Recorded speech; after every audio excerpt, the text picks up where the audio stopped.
नमस्कार दोस्तों, स्वागत है आपका हमारे इस यूट्यूब चैनल पे। कल हम लोगों ने क्लासिफिकेशन ऑफ होटल या टाइप्स ऑफ होटल के बारे में पढ़ा था और उसमें हमने ये जाना कि होटल के प्रकार कितने हो सकते हैं, चाहे वो साइज़ के अकॉर्डिंग हो और चाहे वो लोकेशन के हिसाब से हो। कुछ हमने पढ़ाए थे आपको, तो आज हम उसके आगे पढ़ने वाले हैं। हमने कल पढ़ा था मोटेल्स तक, अब मोटल के आगे आज हम पढ़ने वाले हैं। ठीक है, तो आप उसके लिए क्या करना है, आपको थोड़ा मोटल के बारे में जान लेना है। मोटल्स के बारे में हमने पढ़ा था कि ये राजमार्गों के किनारे होते हैं और यहाँ पे जो लोग आते हैं वो लंबी ड्राइविंग करके आते हैं, लंबी दूरी की गाड़ियाँ चला के आते हैं, वो थक जाते हैं तो यहाँ पे वो आराम कर सकते हैं। उनके आराम करने के लिए ऐसे जो होटल्स होते हैं वो सोने की व्यवस्था रखते हैं। वो 3 या 4 घंटे के लिए रूम ले करके वहाँ पे आराम कर सकते हैं। उनकी गाड़ी को खड़ी करने के लिए, उनकी उचित पार्किंग के लिए यहाँ पे उचित पार्किंग प्लेस भी होता है। तो इन सब चीज़ों के बारे में हमने पढ़ा था और इंडियन कॉन्स्टेंट में आप कह सकते हैं कि जैसे हमारे ढाबे होते हैं, इनके हमने कुछ एग्जाम्पल देखे थे, जस्ट लाइक कि इस प्रकार के हो सकते हैं मोटेल्स। ठीक है, तो इसके आगे हम बढ़ते हैं। जो हम आज पढ़ने वाले हैं बजट होटल के बारे में। तो हमारा ये बजट होटल है। जैसे कि आप बजट के नाम से आप जानते हैं कि बजट क्या होता है। कोई चीज़ हम जब खरीदने जाते हैं मार्केट में तो हम यही कहते हैं कि मेरे बजट में नहीं है या ये मेरे बजट में जो हो वो हमें सामान दिखाइए। तो इसका मतलब है कि जो हमारी एक स्थिति होती है पैसे खर्च करने की, हम उसी के हिसाब से कहीं जाएं। तो ये ऐसे होटल होते हैं जो एक आम आदमी होता है उसके जेब खर्च में आ जाते हैं। इनका जो खर्चा है एक आम आदमी के जेब से हो सकता है, उसे वो अफोर्ड कर सकते हैं।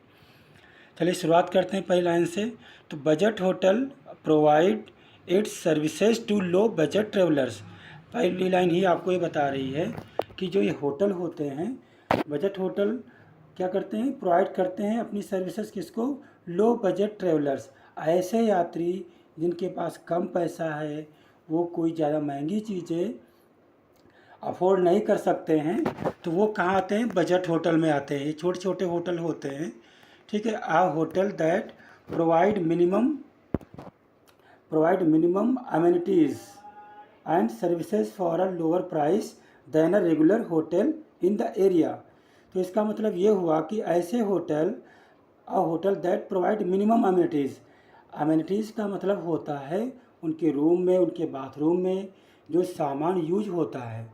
ठीक है, जो फर्नीचर होता है, जो फर्निशिंग होती है, वो क्या होती है, मिनिमम होती कि इतनी होती हैं कि एक व्यक्ति को सोने के लिए वो उतनी ज़रूरी ही होनी चाहिए। तो वो केवल एक आम आदमी को क्या होता है कि सोएगा तो बिस्तर होना चाहिए, कपड़े के लिए अलमारी होना चाहिए, सेफ चिपॉटी होना चाहिए, और बाकी बाथरूम में नहाना चाहिए तो हैंगर वंगर चाहिए, बस 1-2 टॉवल चाहिए। तो बहुत ही कम एमिनिटीज़ में यहाँ पे रूम प्रोवाइड किए जाते हैं then a regular hotel in the area. आप उसी क्षेत्र में किसी बढ़िया होटल में जाओगे तो वहाँ पे क्या होगा कि बहुत सारी तरीके की बहुत अच्छी अच्छी और उसमें एमिनिटीज़ होंगी, सुविधाएं होंगी। बट ये क्या करते हैं, क्योंकि आपसे कम पैसा ले रहे हैं तो कम पैसे में जो हो सकता है आपको उतनी सुविधाएं ये प्रदान करते हैं। This type of hotel provides clean room that are safe and meet the basic need to guest. This type of hotel, इस प्रकार के होटल प्रोवाइड्स प्रदान करते हैं क्लीन रूम, साफ रूम कर, साफ तो रूम होगा बढ़िया अच्छा सा आपको साफ रूम प्रोवाइड कराएंगे। That are safe and meet the basic need of a guest.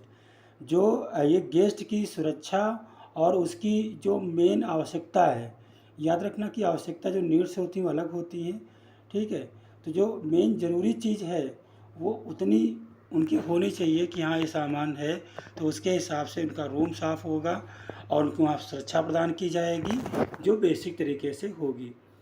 Extra amenities, मान लीजिए कि आपको कोई एक्स्ट्रा सामान चाहिए, कोई माइक्रोवेव चाहिए या भाई एसी वाला रूम चाहिए, कुछ और सामान चाहिए एक्स्ट्रा, तो क्या होगा, उस सामान के लिए आपको एक्स्ट्रा कॉस्ट देनी पड़ेगी, पैसा अलग से आपको देना पड़ेगा।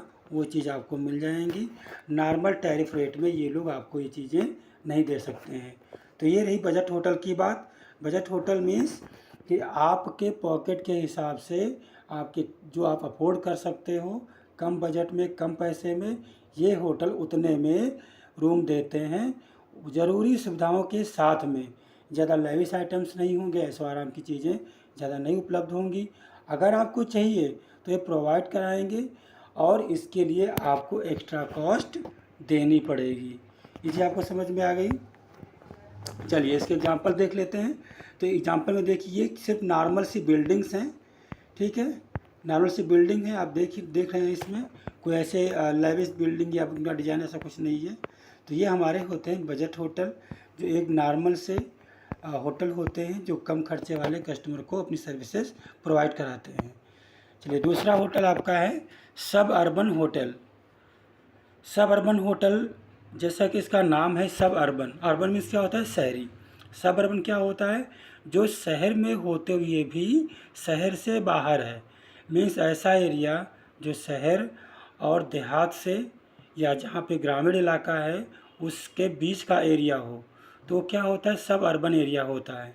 जो शहर के अंदर भी नहीं है बट वो शहर से टच किया हुआ है, वो होता है suburban area.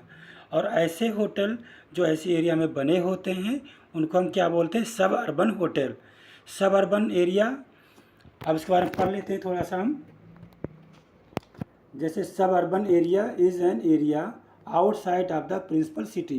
Principal city क्या हो गया? एक मेन शहर हो गया। तो इसमें ये बताया गया है कि the suburban area is an area outside of the principal city of a metropolitan area which may include commercial and mixed use for primarily या रेजिडेंशियल एरिया। तो इसका मतलब ये हुआ कि सब अर्बन एरिया वो एरिया होते हैं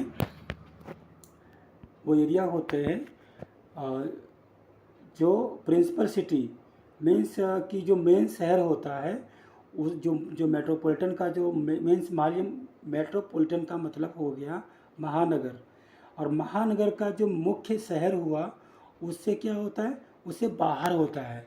आउटसाइड का मतलब क्या हुआ? बाहर। प्रिंसिपल सिटी का मतलब क्या हुआ? मेन शहर। मेट्रोपोलिटन सिटी का मतलब क्या हुआ? ये मेन आपका नगर हो गया, जो महानगर हो गया। तो इससे बाहर का एरिया होता है विच में इंक्लूड कॉमर्शियल, जो हो सकता है कॉमर्शियल पर्पज़ से यूज होता है, और इसका मिक्स भी होता है कि उसमें लोग रहते भी हैं और कॉमर्शियल पर्पज़ से इसका यूज भी होता है। But it is primarily a residential area. लेकिन क्या होता है? मुख्य रूप से क्या है ये? मुख्य रूप से ये एक रेजिडेंशियल एरिया है, वहाँ पे लोग रहते हैं। तो ऐसे महानगर के, ऐसे शहरों के बाहर, जो मुख्य शहर से बाहर हैं, उन्हें हम सबअर्बन होटल कहते हैं, ठीक है। तो ये क्या इनका लोकेशन के हिसाब से है। फिर अगला लाइन आपका है कि it is usually a bit away from downtown area. अब डाउनटाउन एरिया क्या होता है? हार्ट ऑफ द सिटी, मतलब एक बीच का, शहर के बीचों बीच जो चीज़ें होती हैं उसे बोलते हैं डाउनटाउन। तो ये क्या होता है कि ये बीच वाले जो शहर का जो मध्य भाग है उससे ये क्या होता है? बाहर होता है, मध्य शहर से हल्का सा दूर होता है, ठीक है। Suburban area hotel are peaceful, spacious, less costly, quite convenient for travelling. अब सब अर्बन एरिया की हिंदी क्या लिखा है मैंने यहाँ पे? उपनगरीय, मतलब जो नगर में नहीं होता, जो शहर से बाहर होता है। अब ये क्या है? ये शांतिपूर्ण एरिया होता है, बड़ा एरिया, वहाँ पे आपको खुलापन मिल जाएगा, ज़्यादा विशाल होगा, ठीक है। लेस कॉस्टली, कम खर्चीला होगा, ज़्यादा खर्चा नहीं होगा वहाँ पे, जैसा कि आपके शहर के मध्य भाग में होता है, ठीक है। और quite convenient for travelling. Convenient का मतलब होता है सुविधाजनक। तो ट्रैवलिंग का मतलब क्या है? यात्रा करने के लिए, और यात्रा करने के लिए ये बहुत ही सुविधाजनक होता है, कम खर्चीला होगा। तो ये होटल हमारे क्या हुए? ये होटल सब अर्बन होटल हुए, जिसका मतलब है कि ये होटल शहर के बाहर होंगे, और जो शहर का मुख्य भाग होता है उससे बाहर होते हैं। वहाँ का जो एरिया है वो कॉमर्शियल पर्पज़ से और रहने के पर्पज़ से दोनों का मिक्स भी हो सकता है। और क्या है अगला लाइन आपका? वो usually a bit away from downtown area, शहर के मध्य भाग से प्रायः दूर होते हैं। और ऐसे जो होटल होते हैं वो शांतिपूर्ण विशाल एरिया में होते हैं और कम खर्चीले होते हैं और यात्रियों के लिए ये ज़्यादा सुविधाजनक होते हैं। ठीक है, इसके एग्जाम्पल है, आप देख सकते हैं बहुत सारी वेबसाइट के नाम लिखे हुए हैं इसमें। लगभग देखो शांतिपूर्ण एरिया है, कहीं भी किसी प्रकार का कोई शहर का पार्ट आपको नहीं दिख रहा है। तो ये हमारे होते हैं सब अर्बन होटल। अब हम पढ़ेंगे डाउन टाउन होटल। ये आपका डाउन टाउन होटल है। जैसा कि मैंने बताया कि डाउन टाउन का मतलब होता है मध्य भाग या मिडिल सिटी, मतलब शहर का जो मुख्य भाग होता है, मेन भाग होता है, वहाँ की बात हो रही है। तो ऐसे होटल जो शहरों के बीच में होते हैं उनको हम क्या बोलते हैं, डाउन टाउन होटल। तो इसके लिए पहला लाइन पढ़ेंगे। तो इसमें लिखा हुआ है downtown hotel are situated in middle of the city or heart of the city. अब चाहे मिडिल ऑफ द सिटी उसको बोलिए और चाहे बोलिए heart of the city.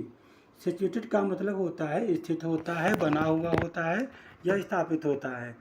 Down town hotel कहाँ होते हैं, ये शहर के मुख्य भाग या शहर के मेन भाग में स्थापित होते हैं। तो ऐसे होटल को हम डाउन टाउन होटल कहते हैं। ठीक है, तो आगे लाइन पढ़ते हैं। It is near cinema hall. जहाँ जो सिनेमा हॉल होता है ये इसके पास हो सकते हैं, शॉपिंग मॉल के पास हो सकते हैं, कारपोरेट ऑफिस, जो कोई बिजनेस मॉड्यूल या जो बिजनेस ऑफिस होते हैं, किसी कंपनी के ऑफिस होते हैं, एंड कम्युनिटी सेंटर, मतलब जो ऐसे तुम्हारे कोई सामुदायिक केंद्र हैं जो सिविलियंस के लिए होते हैं। तो ऐसे जो बड़े बड़े ऑफिस होते हैं, सेंटर्स होते हैं, ये इनके आसपास ही स्थित होते हैं। ठीक है, तो दीज, ये इनका लोकेशन होगा शहरों के बीच में। अगला लाइन आपका है these hotel are more expensive than the suburban hotel. अभी आपने सब अर्बन होटल के बारे में पढ़ा था, तो आपने देखा था कि ये शहरों के बाहर होते हैं, कम खर्चीले होते हैं, और ये क्या है, ये शहर के बीच में होते हैं। तो शहर के मुख्य पार्ट में क्या होता है कि इनको ज़्यादा बिजनेस मिलता है, तो इसलिए ये महंगे होते हैं और ये बढ़िया सुविधाएं अपने क्लाइंट को, अपने गेस्ट को प्रदान करते हैं। अगला लाइन पढ़ते हैं हम लोग। तो इसमें क्या लिखा हुआ है, the clientele to these hotels is businessman and high income tourist. अब शहर का मेन पार्ट है, सारे ऑफिस आसपास ही हैं, तो ओबियसली है कि यहाँ पे बिजनेस अच्छा मिलता होगा, कस्टमर अच्छे आते होंगे। तो जो क्लाइंटेल का मतलब यहाँ पे क्या हुआ, इनके जो गेस्ट होते हैं, जो इनके कस्टमर होते हैं, जो इनके क्लाइंट होते हैं, वो लोग वो कैसे होते हैं, वो बिजनेसमैन हो सकते हैं। आपने देखा यहाँ पे लिखा हुआ है बिजनेसमैन, वो बिजनेसमैन हो सकते हैं। और एंड हाई इनकम टूरिस्ट, ऐसे यात्री जिनकी आमदनी बहुत ज़्यादा है वो ऐसे होटल में रहने के लिए आते हैं। तो ये होता है डाउन टाउन होटल। शॉर्ट में आप ये जान सकते हैं कि ये होटल शहरों के बीचों बीच में स्थित होते हैं, जहाँ बहुत सारे ऑफिसेज होते हैं और यहाँ पे आने वाले कस्टमर क्या होते हैं, बिजनेसमैन होते हैं और ऐसे पर्यटक जिनकी इनकम ज़्यादा अच्छी होती है या ज़्यादा होती है, और इसलिए ये जो अपनी सर्विसेज प्रोवाइड कराते हैं वो बहुत महंगी होती है कंपैरिजन ऑफ सब अर्बन होटल। चलिए आगे बढ़ते हैं। ये इसका एग्जाम्पल है, ये सब अर्बन होटल्स के फ़ोटोज़ हैं। ठीक है, आप जाके यूट्यूब पे भी सर्च कर सकते हैं या गूगल पे जाके सर्च कर सकते हैं, सारे आपको वहीं से मिल भी जाएंगे। ठीक है, तो अगला हमारा है casino hotel. Casino hotel, casino hotel का मतलब होता है कि ऐसे होटल जो अपने कस्टमर को जुआ खेलने की सुविधाएं देते हैं। ठीक है, जैसा कि आप जानते हैं कि इंडिया में ये जुआ खेलना जो है एक तरीके का अपराध है और इसे आप वहाँ पे नहीं कर सकते हैं। तो जुआ खेलने का लाइसेंस बनवाना पड़ता है, जिसको भी ये अपने होटल में लागू करना होता है। ठीक है, तो अगला लाइन पढ़ते हैं हम। इन दिस कैसीनो होटल, मतलब कैसीनो होटल की बात करते हैं। इन द कैसीनो होटल, ये क्या करते हैं, ये गैम्बलिंग की फैसिलिटी प्रोवाइड कराते हैं। सेंटेंस गलत हो गया है, यहाँ पे गैम्बलिंग की फैसिलिटी प्रोवाइड कर, गैम्बलिंग का मतलब होता है जुआ। ठीक है, जुआ होता है, ये अपने गेस्ट को यहाँ पे जुआ खेलने की सुविधाएं प्रोवाइड कराते हैं। मतलब इनको सरकार से लाइसेंस मिला होता है कि आप जुआ खिलवा सकते हो, आप जुए की फैसिलिटी अपने कस्टमर को दे सकते हो। आपका नेक्स्ट लाइन है, customer receive the benefit of both gambling facility and lodging. अब ऐसे होटल में दो चीज़ें आपको मिल जाएंगी एज अ गेस्ट, कि आप यहाँ पे जाएंगे तो आपको जुआ खेलने का जो है सुविधा मिलेगी, जुआ खेलने की सुविधा मिलेगी, और साथ ही में आपको रहने की, इंटरटेनमेंट की फैसिलिटी भी मिलेगी। तो ऐसे होटल ये दोनों तरीके की सुविधाएं आपको प्रोवाइड कराते हैं, आपको प्रदान करते हैं। अगला लाइन आपका है, since the casino and the casino hotel are located on the same premises. इसका मतलब ये जो कैसीनो होटल होते हैं, और अगर हम एक होटल की बात करें, ठीक है, कैसीनो का अगर हम केवल बात करते हैं तो वो क्या हो जाता है, केवल जुआ का एक तरीके का अड्डा। अब इसमें लॉजिंग भी दे देते हैं, तो कैसीनो हो गया और लॉजिंग, होटल का हो गया, लॉजिंग हो गया। तो ये क्या होता है कि एक ही बिल्डिंग में स्थित होते हैं, मतलब एक ही बिल्डिंग बना हुआ है, उसमें जुए की फैसिलिटी भी है और उसमें रहने खाने की फैसिलिटी भी है, ठीक है। तो ये जुआरियों को, जो गैमलर्स होते हैं, गैमलर्स का मतलब हुआ जुआरी, तो जुआरियों को रहने खाने और साथ में जुआ खेलने की सुविधाएं एक ही बिल्डिंग में मिल जाती हैं, ठीक है। तो उनको क्या होता है कि ज़्यादातर ऐसे लोग इसी को प्रेफर करते हैं। Gambler necessities can be provided for even location. तो ये गैमलर जुआरी जो होता है उसकी सारी आवश्यकताएं एक ही जगह पर पूरी हो जाती हैं, जिसलिए ये लोग इस होटल को ज़्यादा प्रोवाइड कराते हैं, ज़्यादा देते हैं अपनी प्रेफरेंस। तो ये हमारे होते हैं कैसीनो होटल। जैसे हमारे यहाँ पूरे भारत में, पूरे इंडिया में कहीं भी जुआ खेलने का ज़्यादा लाइसेंस नहीं है, केवल गोवा में जो होटल हैं उन्हीं को है कि वहाँ पे गोवा बीच पे जितने सारे होटल हैं वहाँ पे वो लोग अपने होटल में गैम्बलिंग की फैसिलिटीज़ रख सकते हैं। ये हमारे एग्जाम्पल्स हैं गैम्बलिंग के। आपने बहुत सारे मूवीज़ में इस तरीके का व्हील देखा होगा, ठीक है। तो इस व्हील से ये लोग जुआ खेलते हैं, जो भी नंबर पड़ा होता है, जो भी इनका प्रोसेस होता होगा। चलिए आगे बढ़ते हैं। तो आगे हमारा है कारपोरेट होटल या बिजनेस होटल। हम दोनों चीज़ें इनको कह सकते हैं कि ये कारपोरेट होटल कहें या बिजनेस होटल कहें।